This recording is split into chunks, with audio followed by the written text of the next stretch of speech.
Okay. Should I keep the box off until you do? Okay.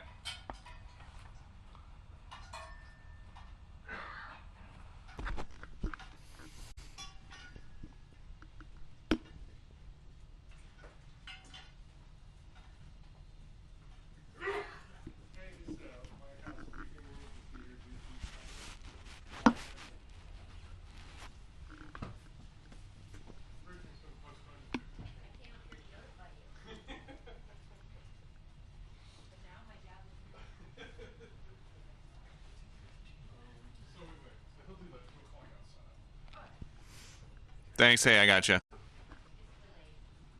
How bad? Okay. Thank you.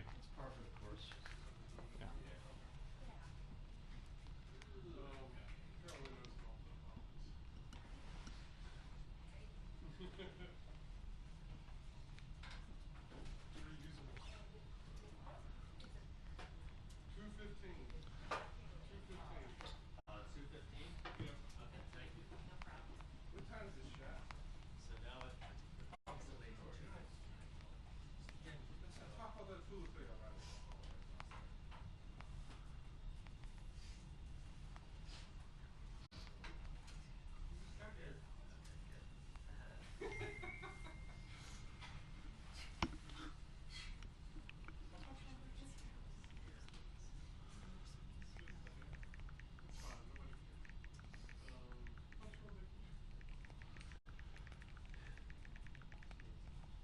Yes.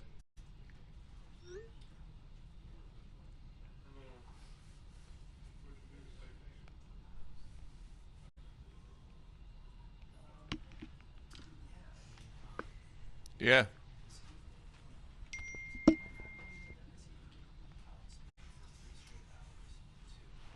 Yep, you got it. Okay.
Sanford, am I at the camera or at the robo? No, the camera. Okay, got it. Thanks. Robo. Got it.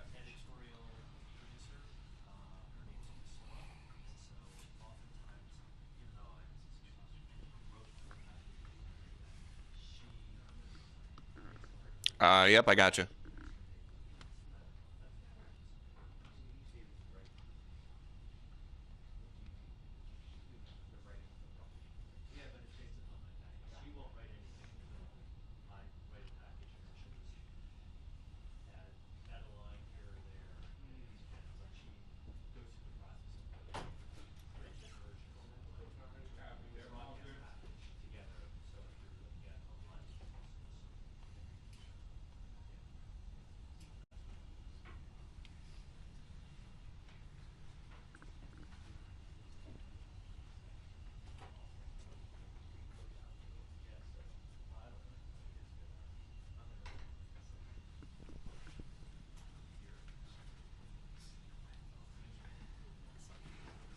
Hold on one second. Excuse me. Don't do that, please.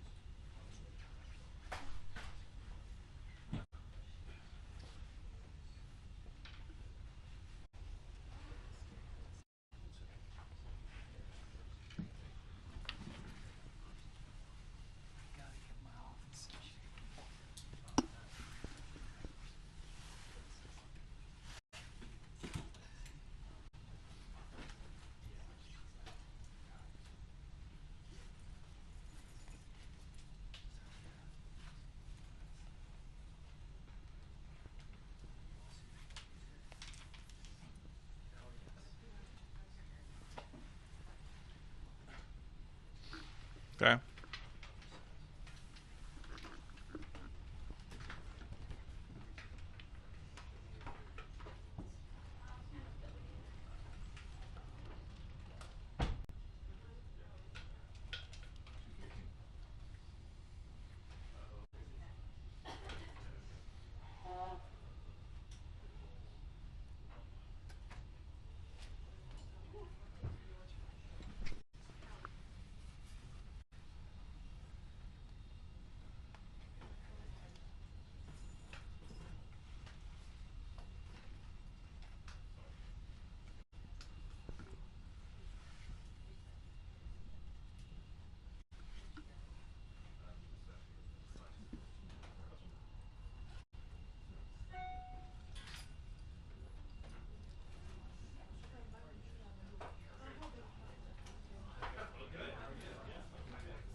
Okay.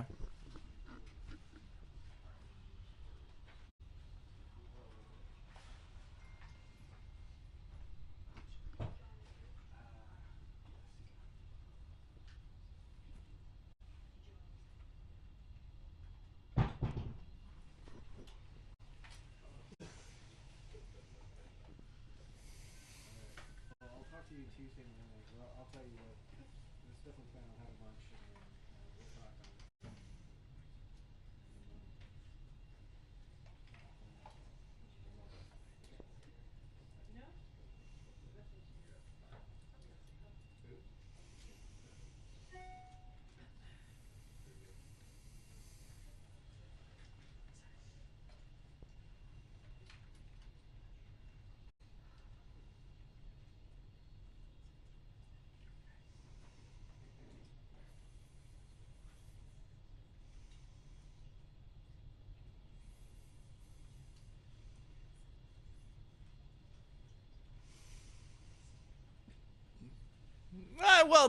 The current president could ask her to do that with whatever political capital he's got left. It could happen. Maybe it won't. But to your point in the intro there about these progressive Democrats who are now saying kind of nice things about Donald Trump, it's not just them. There are also some billionaire businessmen who seem to think that Donald Trump can help them with their bottom lines and with some of their tricky government contracts, including Jeff Bezos.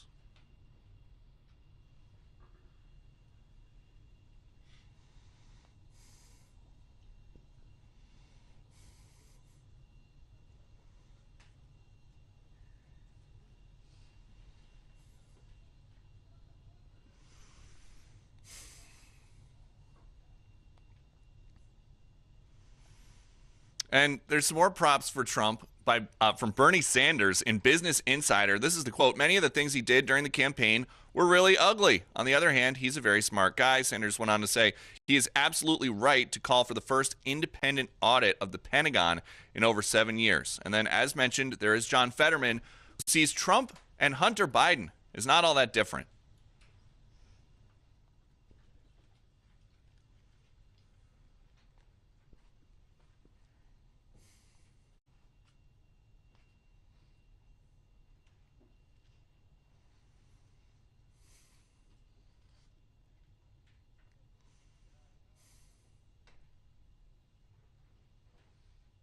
And the current president may have set the tone for some of this. He was one of the first big Democrats to drop all of the threat to democracy talk as soon as it became clear that Trump and his team were coming back here. John.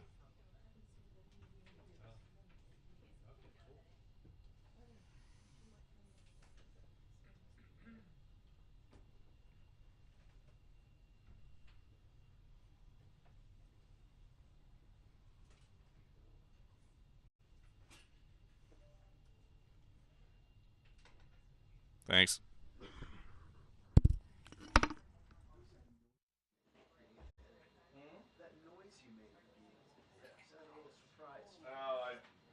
He said something about Kathy Hochul that I wasn't expecting, so yeah, big surprise.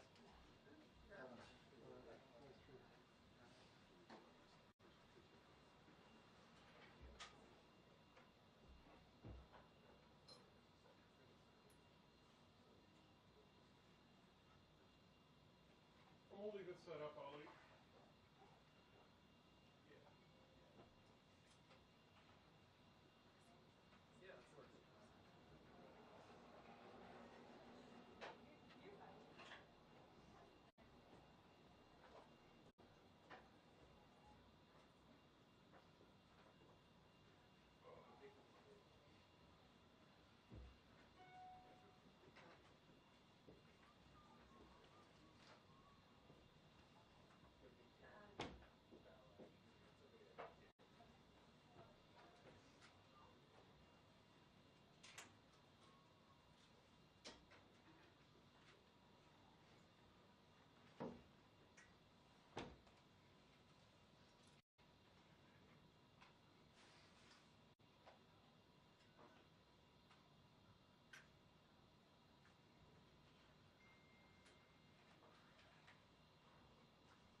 Oh, watch yourself. Watch out, it's dangerous back here. Got it. Thank you.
We are all transitory beings. Life is transitory.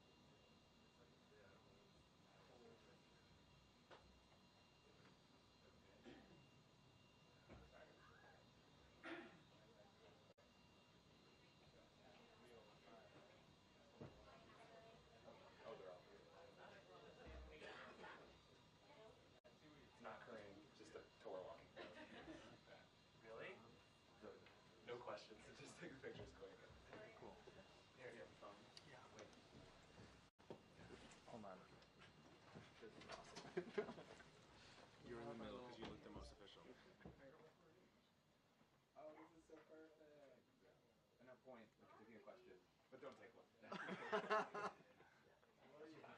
Hold on, wait. Can I get a solo? Okay, no, never mind. Let's go. Oh yeah, solo one. One solo one. It's all on camera. It's all on Sorry, you're thinking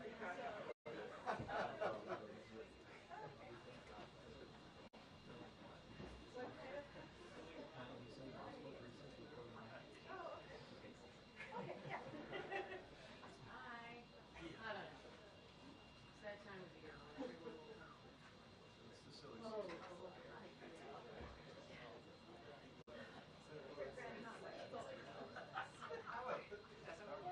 Yeah.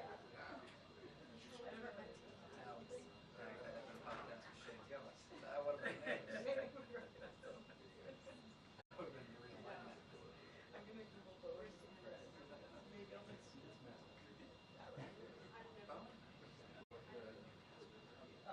and he's very full of himself. Yeah. His JD dance is like very funny. It's fun. It's really good. I also love that they have everything. Right? So good.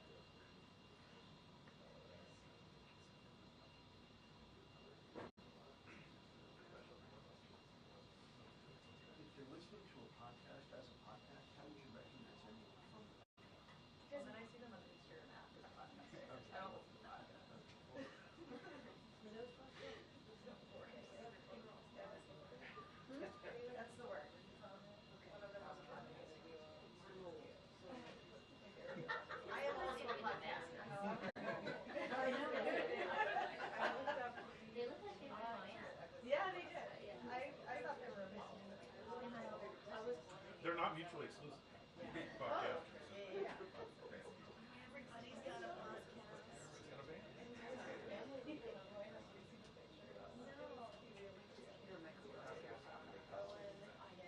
I know, I wish I was podcast. That guy.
So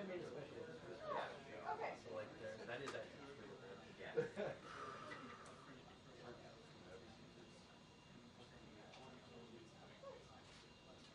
Well, there you go.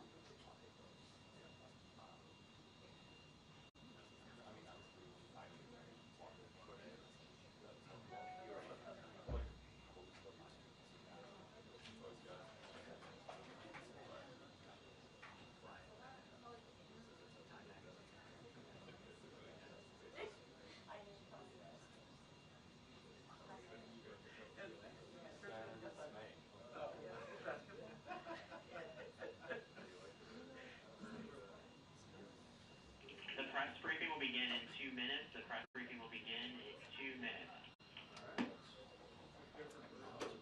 That's what they call 2-minute warning.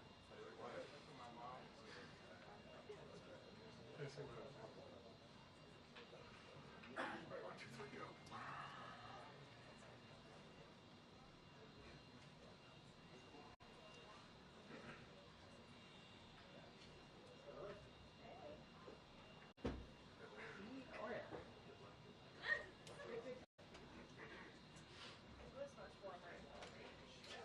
It was. It was much warmer. It was much warmer. Yeah. And everybody was complaining about how cold it was.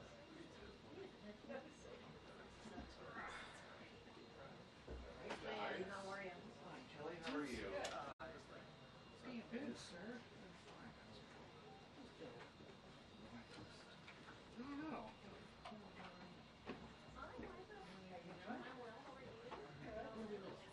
Nothing happened a long time. I'm like really jealous. That was wise. I've been cold all day and I'm gonna sit You're like, not my first rodeo. That's a smart guy, right? Yeah, that's right. In case we needed a reminder. Good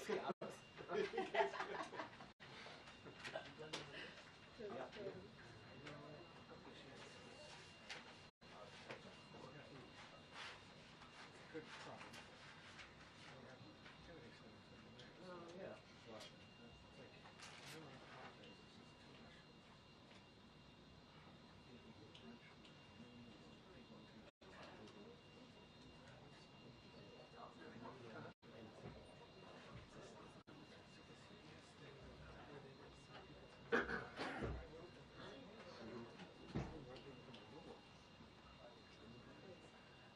I'm gonna get a new clip. If you don't hear me. I forgot the audio clips. It's subpar.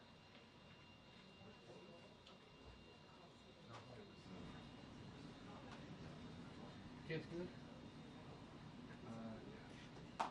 Did you and go up? I did not. I've been going until West Palm. Yeah. Shorter flight.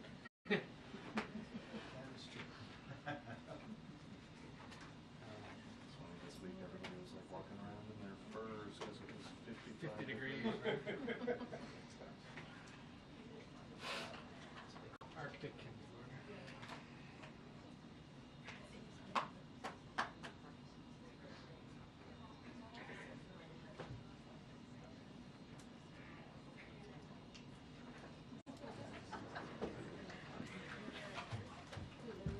Hello, good afternoon, everybody. Good afternoon. Give me a quick second here. Packed room. I wonder why. Okay, I have a thing at the top, and then we'll get going. On Tuesday, the president will deliver a speech in D.C. on his economic record and legacy, including his transformative investments in America, rebalancing the scales of our country in favor of workers, lowering costs for everyday necessities, and creating a small business boom. Just today, we learned more than 220,000 jobs were created last month, making this the only presidency in 50 years to have job growth every single month. Over the last 4 years, the president has rejected trickle-down economics and written a new economic playbook that builds the economy from the middle out and bottom up, not the top down. This is a strong foundation for years to come. As many of you have reported, including the Associated Press, Trump will inherit an economy primed for growth. And with that Associated Press. You have the first question. Thanks, Karine. Is the president considering blanket pardons for either individuals or groups of people who are fearful of potentially being targeted by the incoming Trump administration? So look, I'm not going to get ahead of the president, but what I can say is that the president is reviewing other pardons and commutations, and I do want to lay out a little bit of the history, the history the president has taken over the last almost 4 years, actions that he's taken, because it's important to note that the president has so far issued 20 individual pardons and 122 commutations. He's issued more sentence commutations at this point in his presidency than any of his recent predecessors at the same point in their first terms. This is in addition to groundbreaking categorical pardons that the president issued to address marijuana possession, convictions, military convictions in the LGBTQ+ community. And as recently as April, if you go back a couple of months, the president issued 11 pardons, 5 commutations for individuals convicted of nonviolent drug offenses who demonstrated a commitment to rehabilitation. So there certainly will be more to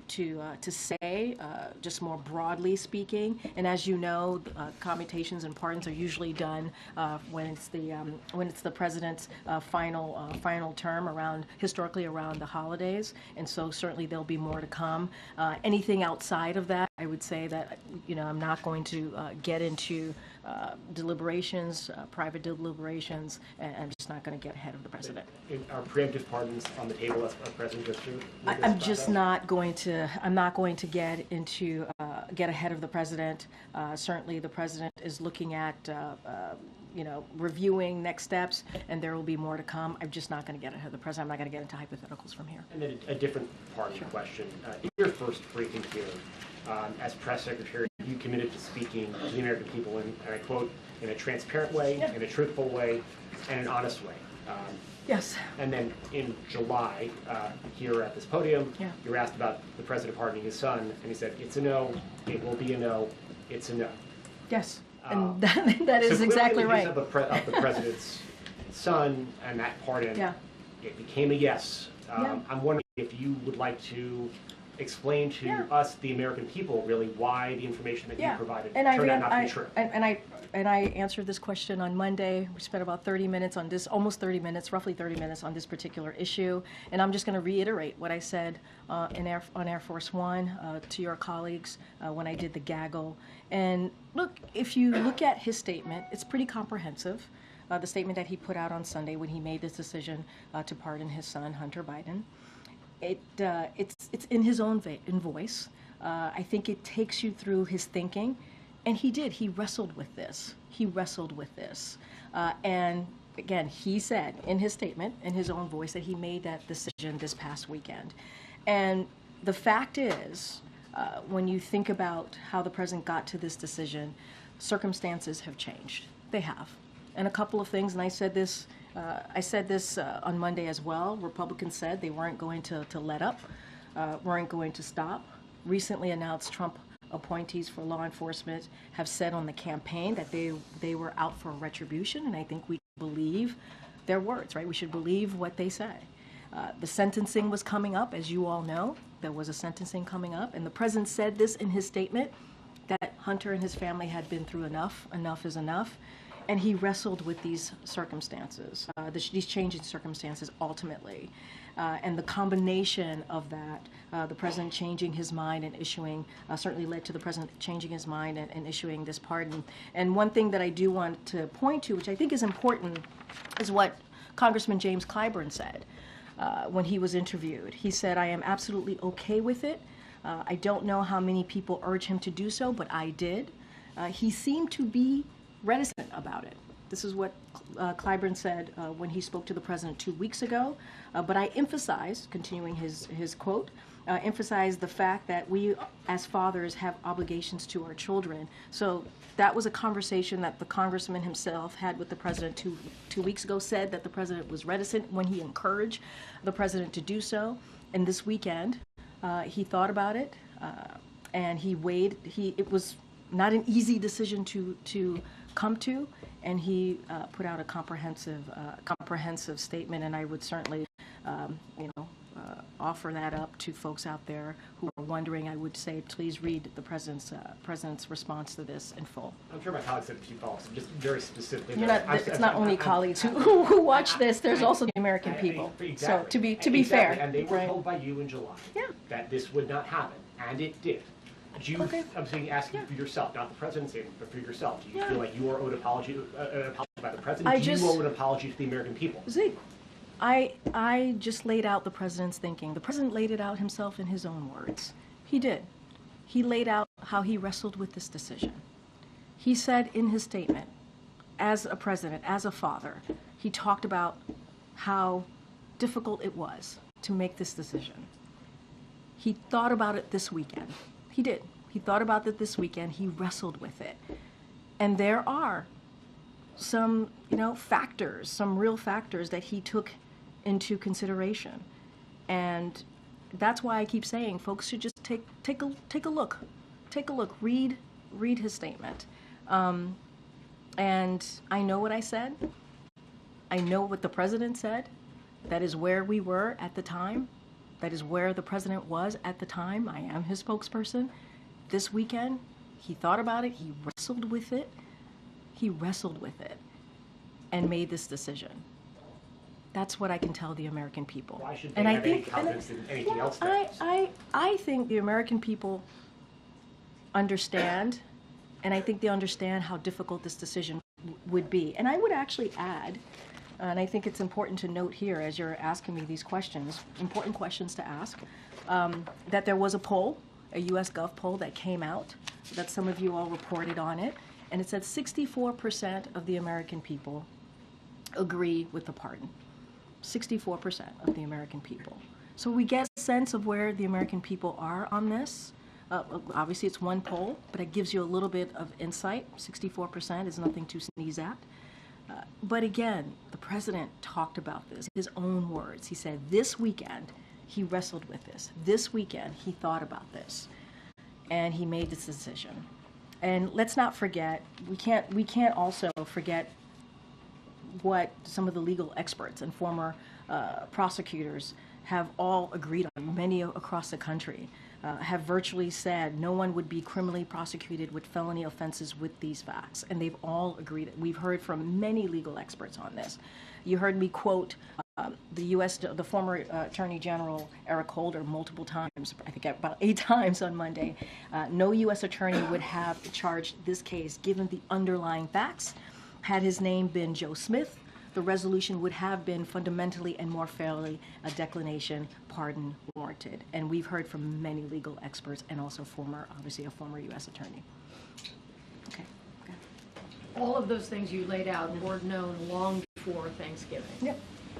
And many Americans, in reflecting the 64%, certainly understand a father's point of view. But the president was declarative, you were declarative. You didn't give room for, depending on the outcome of the election or depending on the rhetoric coming from the potential next administration, the certainty with which the president and you portrayed the no pardon is part of where the question comes from. Yeah. Because all the facts that you have outlined were well known in advance. And I would add, there has been some circumstances that have changed this, right?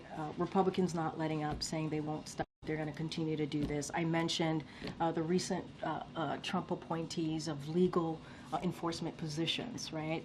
That said during the campaign they would have, they were out for retribution, and so no reason to not take them for the word. I pointed to that. There was a sentencing coming up, as you all know. That was well known. I said there are multiple factors here. Not one thing led to this. Multiple factors, and if you look at all of these, it's a combination of reasons why the president wrestled with this over the weekend and made this decision. Now that you've had time, and the president has had time to absorb how the public has responded to this, to think on it further, does he have any concerns about the fact that he had been so declarative and then granted this pardon?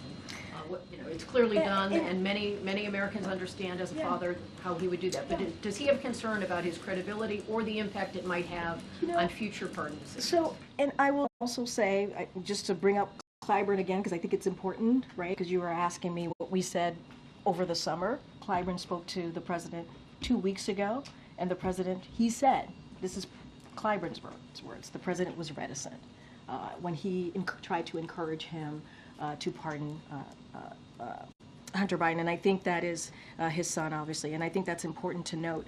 Look, I would refer you back to the last couple of sentences in the president's statement, and I think it's important here where he talked about wrestling this and wanting to understanding that the American people are fair-minded, and talked about the importance of doing this and thinking about this over the weekend and coming to this decision and how he wrestled with it. And that was, I think, a message directly to the American people. The whole comprehensive statement was something that he wanted to share with the American people. But I think the way he ended his statement actually acknowledges and wanted to be very clear to the American people his own personal thinking about this and understanding that they would look at this, and he believed they would be fair-minded about it. This was not easy for the president. It wasn't. Because you mentioned the statements that we have made over the summer. So obviously this wasn't easy to come to this decision. He could have reserved the right to consider it later. And when he's that declarative as the President of the United States, that's where it carries weight. No, I understand. And Kelly, you know this president. You followed him during his vice presidency, right? You have covered him. When he's asked a question directly, he answers it directly. So we are where we are. So does he regret that he had misled the public about what would eventually happen? Look, what I will say is he laid out his thought process. He talked about the underlying facts of the case. He thought it was very important. That was part of the first paragraph of his statement, wanting to explain and talking about the gun charges, right? Talking about the tax cases and wanting to make sure that they understood, like, these types of things would not be a normal reason to prosecute, right? Virtually no one would be criminally prosecuted with felony offenses with these facts. Whether it's absent aggravated factors, similar charges are rarely brought. When you think about gun charges, the tax cases, such as Hunter's, when taxes are repaid with penalties, are rarely criminally charged. They are handled civilly, and these are the things that the legal experts also agreed with him on, and so he wanted to lay that out for the American people as well. And I, don't have anything else beyond what the president laid out, his thinking in his written statement, in his words. I just don't have anything beyond that. Okay. The president has also faced real swift criticism from members of his own party around this part. The Democrats have called it a setback, a mistake, said that they're worried Republicans will use this against the Democrats in the future. Has the president felt the need to respond directly to any of his Democratic colleagues around their criticism of this move? So look, what the president is going to focus on, and you've heard us say this, is running through the tape. He's going to focus on the American people. He's going to continue to deliver historic progress every day. That's going to be his focus. And if you think about his legacy more broadly, it includes getting us out of COVID. It includes bringing the economy back. It includes beating Big Pharma. It includes making sure that we had an infrastructure investment that we're able to do in a bipartisan way. We're talking about not just actions that the president has taken that people are going to feel today, but for generations to come. And so that's going to be his focus. I think folks in his party are going to have a lot of thoughts on this, obviously, but there have been, we've heard quotes and support from many elected officials. I just mentioned Jim Clyburn. There was Senator Dick Durbin. He said it's a right given to the president, a power given to him under the Constitution, and Joe Biden is using it in a very humane way. I think Hunter Biden has been exploited for political purposes. It's not the first time. It won't be the last time in American history, but I can certainly understand Joe Biden standing up and saying that he wants to protect his son. Nancy Pelosi, when she was asked about this particular issue, she said, "I support the president." Representative Jasmine Crockett, I think that it was the right move. And there's been others who have, in the Democratic Party, part of the leadership, and others who have supported this president in his decision. Though, when the president is saying that he believed it was a political prosecution, does it make it easier for incoming Trump to also say that he's pardoning January 6 rioters because he believes that those are political Look, prisoners. I'm not going to get into what the incoming administration is going to do or not do. That's not something that I'm going to speak to. I've been pretty consistent about that since the election. We've been very clear about where we stand on January 6th. And so not going to get into that. But I think, and you all, some of you have reported this, Republicans have been his political opponents in Congress have been very clear about this. The president talks about this again in his own statement about how they took credit for bringing political pressure on the process when it came to Hunter Biden's plea deal. And so they took credit for that when it fell apart. They took credit for that. And they have said they're not going to stop. And so again, I'm not going to point to one particular reason for the president making this decision. There's been changing factors that led him to where he weighted this decision over the weekend. And I just look at where Zeke started about the idea of preemptive pardons. Yeah. You clearly didn't rule that out. You confirmed that the White House is really considering that in response to I'm not confirming anything. I'm just saying I'm not going to get ahead of the president on this issue. There's a process. Are you ruling out the idea? What I'm saying is I'm not getting ahead of the president. I'm not. He's going to make announcements on pardons and commutations. That is something every president, historically, presidents do, especially at the end of their term. And so that normally happens around the holiday. So you could expect the president making a decision. What I can talk to and speak to is this particular pardon a couple of days ago of his son and what he's been able to do. I laid out some historic actions that the president has taken when it comes to pardons, when it comes to commutations over the past 4 years, as recently as this past April. I'm not going to get into hypotheticals here. I'm not going to get into the president's thinking. Have people come and asked the president for preemptive pardon because they're worried about potential prosecution? So what I can say is we have seen from advocates, right, who have been very public in lobbying the administration for certainly for pardons and clemency, commutations. We've heard from them. You all have seen it. So obviously we've heard them. I'm just not going to get into specifics of what we're going to do, not do. I'm not going to get ahead of the president. And I think you can understand that process that we're going to keep going. Go ahead, Tam. Yeah, thank you. You mentioned that there is a process. I would love if you could spell out exactly how that process is working. Is it in conjunction with the Justice Department, who at the White House is handling it? And then you could answer whether the Hunter one was inside or outside of that process, but let's start with the process. Well, no, I actually answered that question on Monday. The president made the decision on the pardon for Hunter Biden. The White House reached out to the Department of Justice because that has to be filed with the Department of Justice. It was the president's decision. There was no consultation with the Department of Justice. As you know, the president has the right to do this. So that was obviously a very separate process. As it relates to more commutations, more pardons, that process, obviously the Department of Justice is involved in that.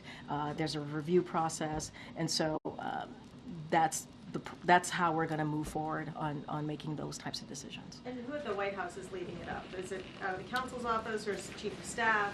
Well, look, obviously the White House counsel will be part of this process. I just don't have anything beyond that. And just quickly, President Trump is going to be in France this weekend for the reopening of the Notre Dame, also meeting with President Macron.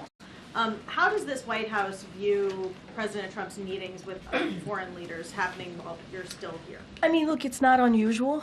As you've heard us say before, you've heard the National Security Council say as well. I think Jake Sullivan, when he was asked this question, the President's National Security Advisor, made that same comment. It's not unusual for when there's a president-elect for heads of states, foreign leaders to want to have that conversation with the president-elect.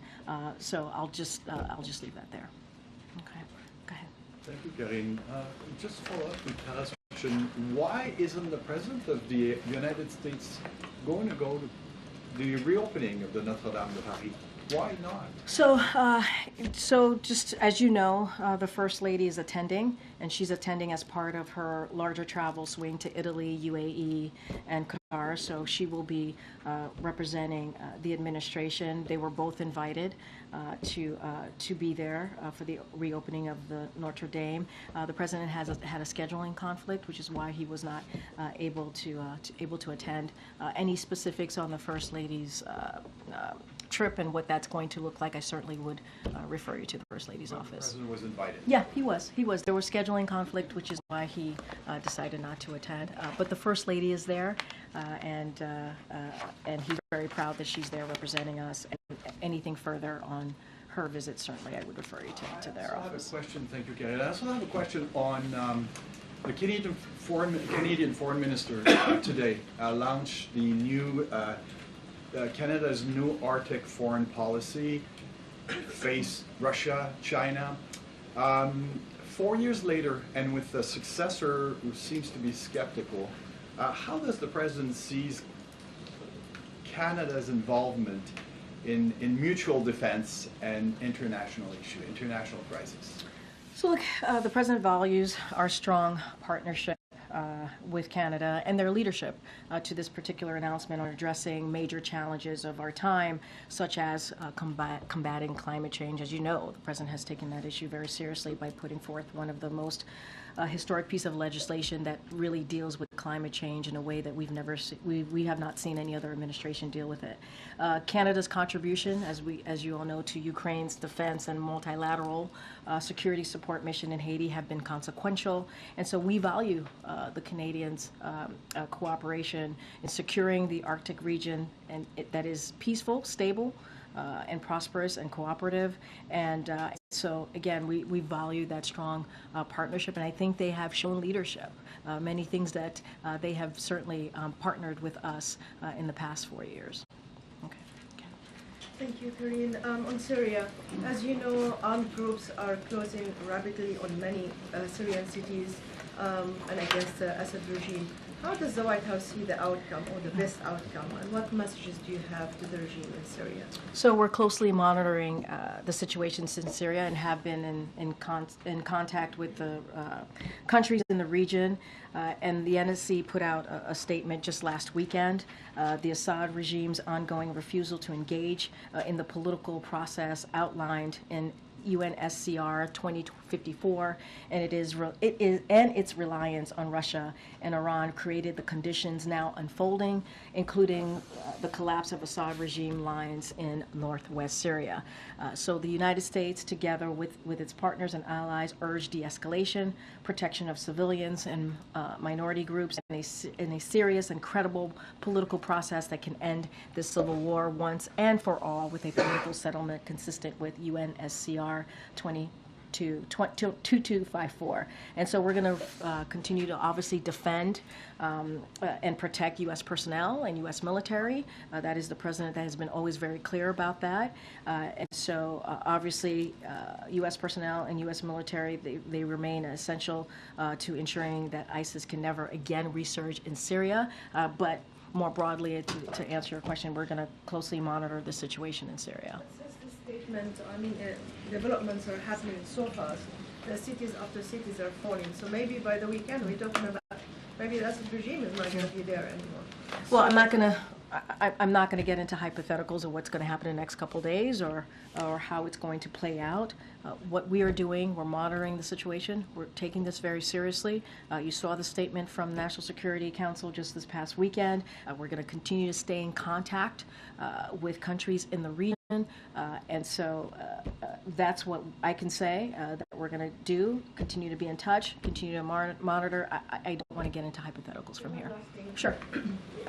As you know, Russians have been supporting the Assad regime since the beginning. But today they said they're going to play a limited role in inverted commas.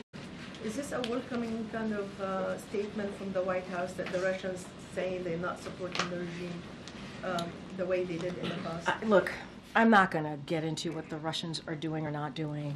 What we're going to do is monitor this really closely. We're going to continue to talk with the countries in the region. And remember, as I just stated, we have U.S. personnel on the ground. We have U.S. military.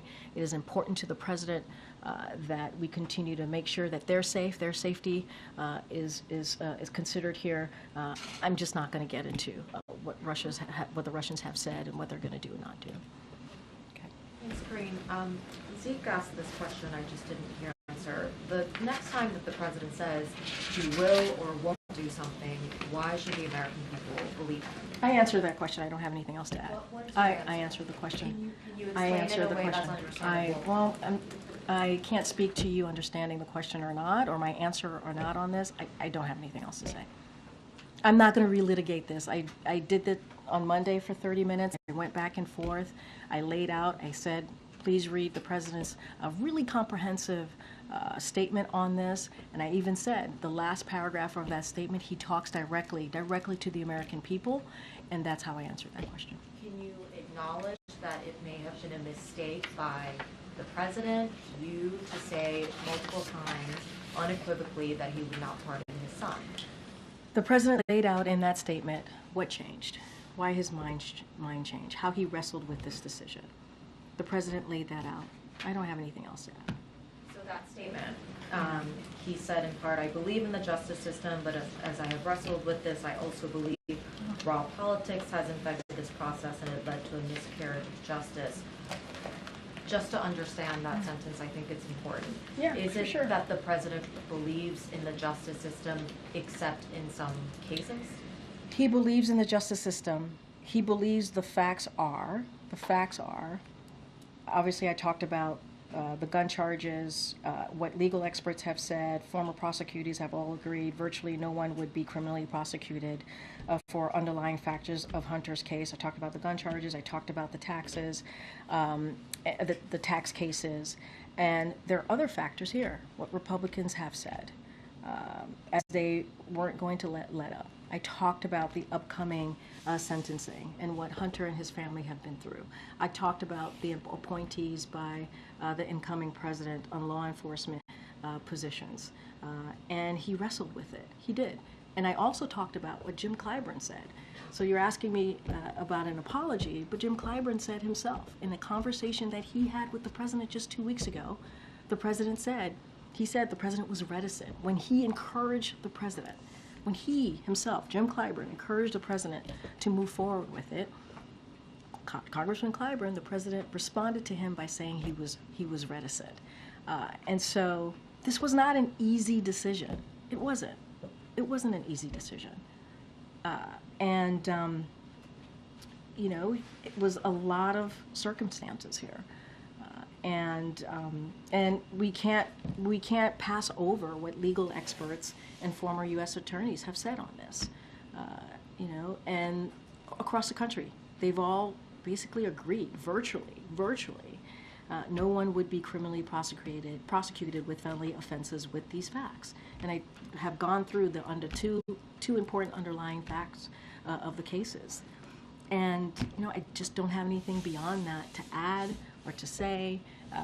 You know, I've laid out our thought process. The president has laid out his thought process, and we've talked about the case. We've talked about his thinking.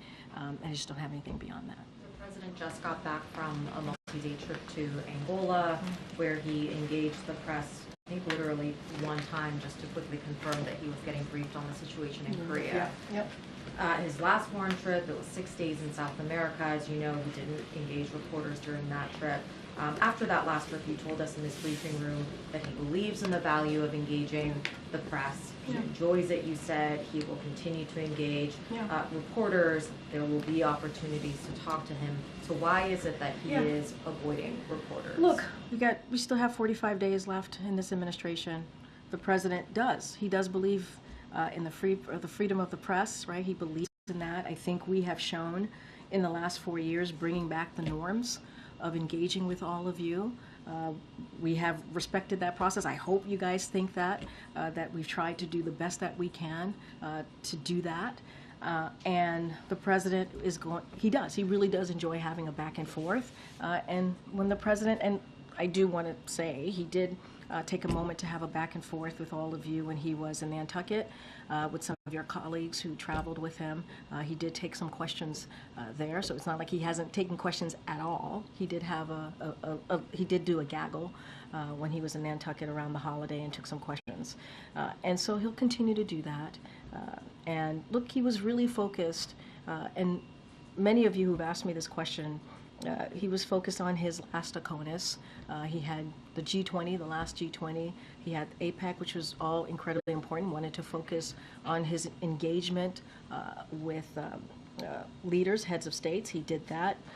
The trip to Africa, as you all know, was a promise that he wanted to keep, and it was a great trip with very substantive discussions, and we were able, again, to President to show his global leadership. And so I would say to all of you, you'll hear, you certainly will hear from him in the next 45 days. Do you consider it upholding norms for the president to basically not engage the press in at least 2 back-to-back What I would trips? say is upholding norms is what we have been able to do in the last 4 years, and I would encourage folks to look at the 4 years more broadly, and what the president has been able to do and what the president has engaged with all of you. And again, I would say, especially from here, we have always respected and want to continue to respect the freedom of the press and have a healthy back and forth. And that is the norm that I think, yes, we brought back. We brought back into this from this administration. Go ahead, Karen. Thanks, Karine. A U.S. official says that the administration won't be able to use up the nearly $7 billion in military aid that Congress had approved for Ukraine before the president leaves office. How much money do you estimate that will still be left when the president leaves? And is the president concerned that the incoming administration is not going to get that out the door to Ukraine? So, as you know, back in September 29th, we put out a statement. The president was very clear about wanting to surge resources into Ukraine and wanted to make sure that they had everything that they need as what was happening on the ground, the situation on the ground, circumstances on the ground was changing. And our commitment has been very steadfast. You have seen us since that date continuing to make announcements on assistance going towards Ukraine. I don't have a number for you or an estimation of how much money would be left or not left in the next, after, we've got 45 days, as I just mentioned. I would refer you to the Department of Defense to get that specific number. But we are committed to getting the money out the door. We are committed to make sure that Ukraine has the resources that it needs. As you know, we have led that. This president has led certainly that charge globally in making sure that Ukraine has the support, making sure 50 countries have gotten behind Ukraine, make sure the NATO alliance is stronger than it's ever been before. And I think you see that commitment from this president, and so we're going to continue to surge that. With this acknowledgement that there will be funding left when he leaves, and given that this has been such a top priority for the administration and for this president, is he worried that when he leaves, that the incoming administration is going to leave this money on the table and not get it out? And so, look, again, I'm trying to be really mindful not to get into hypotheticals or what the next administration is going to do or not do. We got to let that process move forward. What I will say and remind folks that we got that funding in a bipartisan effort, right? That's how we were able to get that funding to make sure the resources were getting into Ukraine. And so that was done in a bipartisan way. And we can't take Russia off the hook here, right? They are the aggressors here. They are the ones that went into sovereign territory. And again, we say this all the time, this war can end today if Russia would stop their aggression. But again, it was done in a bipartisan way. We can't forget that. Go ahead, John. Thank you.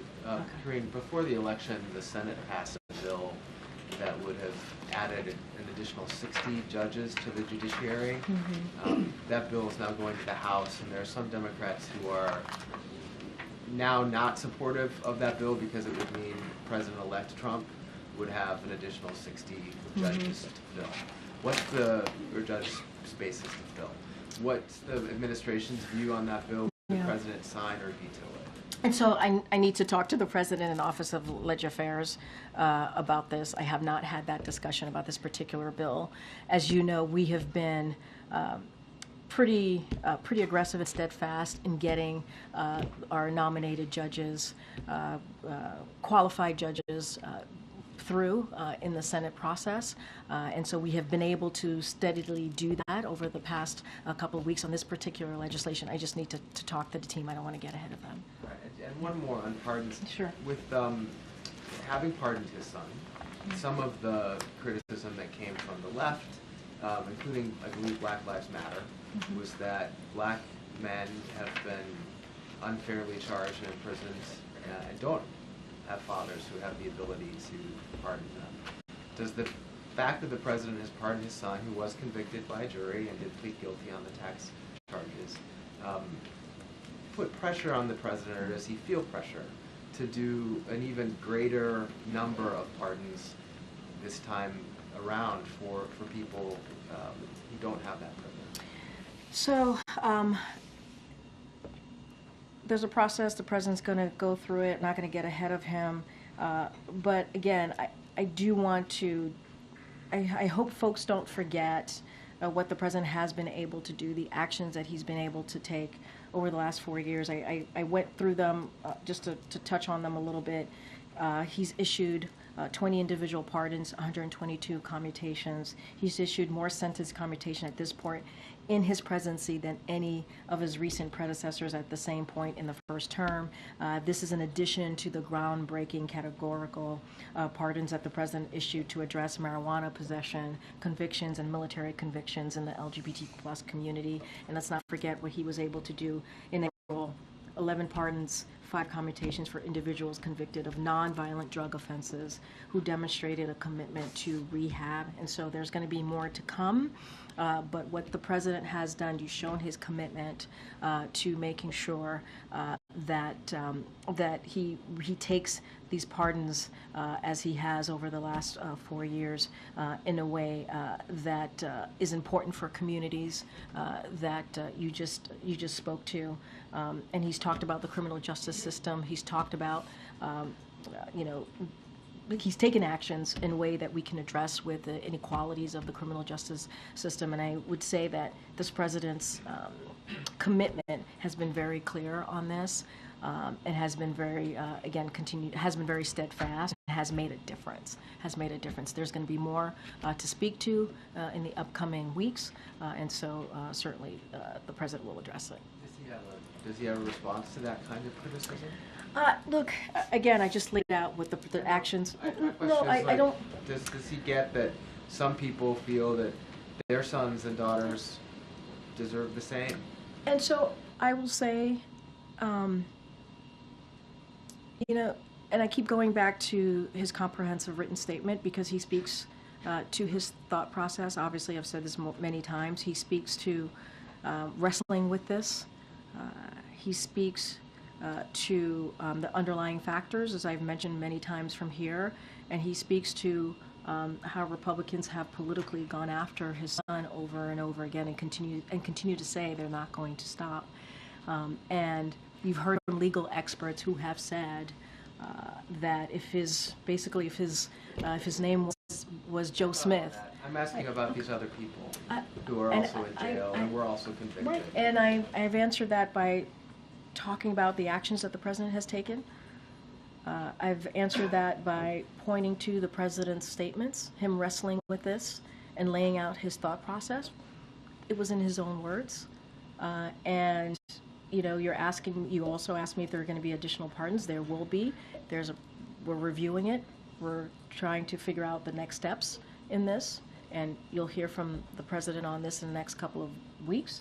But we can't put aside the important notes that I made about the actions that the president has taken on issues that matter to the community. And again, I said he's issued more sentence commutation at this point in his presidency than any of his recent predecessors at this same point in their first terms. That matters. He's taken this very seriously, and so, that's what I hope folks would take from that. A president that's been very serious, that's taken actions, and that's how I'm going to answer that question. Go ahead. Thanks, Karine.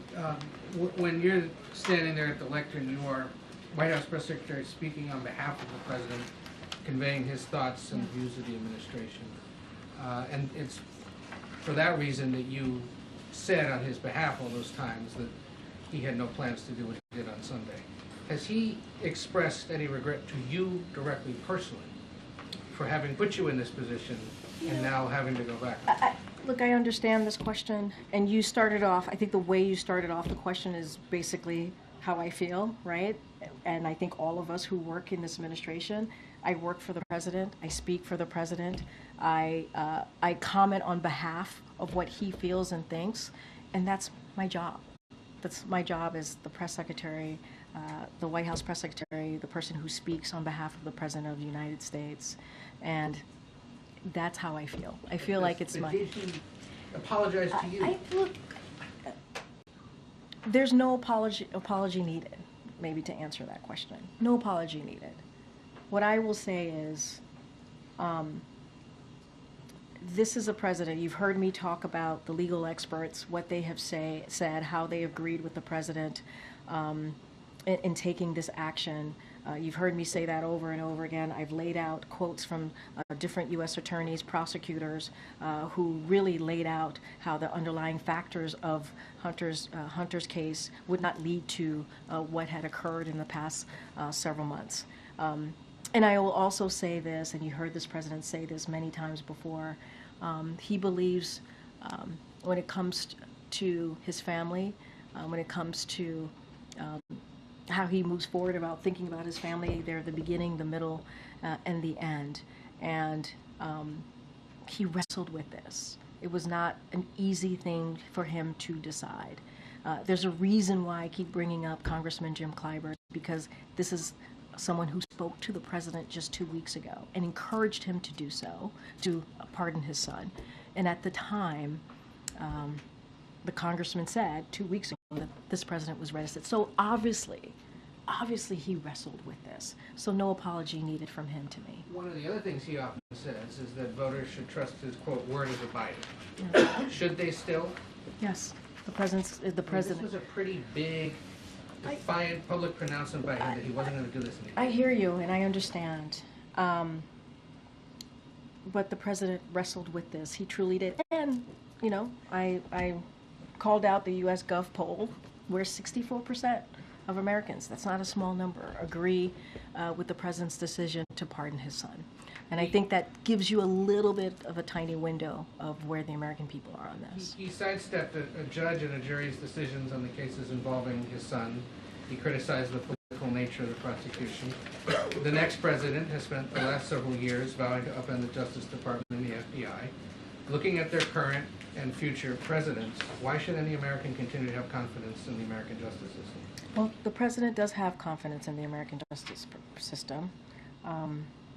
And he said that in his statement. Certainly continues to have confidence in the Department of Justice.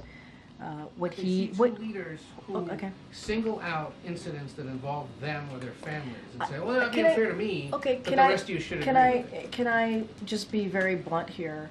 The situation with Hunter Biden and what the incoming president has said are very different. But they're making similar arguments, which is that they've been unfairly prosecuted because of who they are. I don't think those two things are the same. I just don't. They're not the same. They're just not. And I think the American people understand that. I do. I do think they believe and understand that they're not the same. What the president's son had to go through, and what we've heard from legal experts, former U.S. attorneys general, who look at this case, who understand this case, and have said, this would not there would not be this situation. And I think that's important to note as well. And they've been very clear about this. We've heard from many of them, legal experts, former U.S. attorneys from across the country, again, have all agreed virtually no one would be criminally prosecuted with felony offenses with these facts. I talked about these facts as it relates to the gun charges and tax cases that obviously Hunter Biden's case. And so that is, you can take their word for it. You can take their word for it. Okay. Wait. Bring that back. So Deborah Tice just told the National Press Club from a significant source in our government, Austin Tice is alive. Is that what they were told today here at the White House? I don't have anything to share about conversation on this particular matter. What I can say, though, is that Because it was a meeting here today. no, at the White House exactly. with The their National defense. Security Advisor to the President, Jake Sullivan, did have a meeting with Austin Tice's family this afternoon, and Jake Sullivan has regularly met with the families of wrongfully detained Americans, so this is in line of what he has been able to do. And so we're going to continue to make sure that we get Americans who are wrongfully detained or Americans home to their families. You've seen that. I think you've seen that commitment truly from this administration, what we have been able to do. Certainly in the last several months over the past 4 years, and we brought home 75 unjustly detained around the world. So we work around the clock. We partner, obviously, with partnership with our allies, and we negotiate the release of Americans. I don't have anything to say about that particular statement, but obviously, Austin Tice's family. I can't even imagine what they're going through right now as they think about Austin Tice, as they, I'm sure, have continued to hope and pray for Austin to come home to them. And what we have been committed to is making sure that Americans get home. 75 Americans unjustly detained around the world. We have been able to do that because of this president's leadership. And so I think that matters, and I think that shows the president's commitment. Go ahead. I know. Yeah, where you go. Go ahead. Thanks, Karine. So soon after the president announced the ceasefire deal between Israel and Hezbollah, President-elect Trump's team immediately, claimed credit for it. Just last week, there was a video out, released by Hamas of one of the hostages. Is the White House working with the Trump team to negotiate, the hostage crisis? So what I can say is we're going to continue to work 24/7 as we have, day and night, to secure a deal. And that would certainly free the hostages, bring about a ceasefire in Gaza. And so we have been in touch with the president-elect's team to ensure that they're aware of our efforts. And so we believe they are supportive of them, the president-elect's team, and these conversations have been constructive. But we have been doing the work for some time, right? We've been working around the clock in getting that done, and so that's what we're going to continue to focus on. Okay. All right. Thanks, everybody. Karine. Thanks, everyone. The murder of the United Healthcare CEO, can you address that briefly, Karine? The murder of the United Healthcare CEO?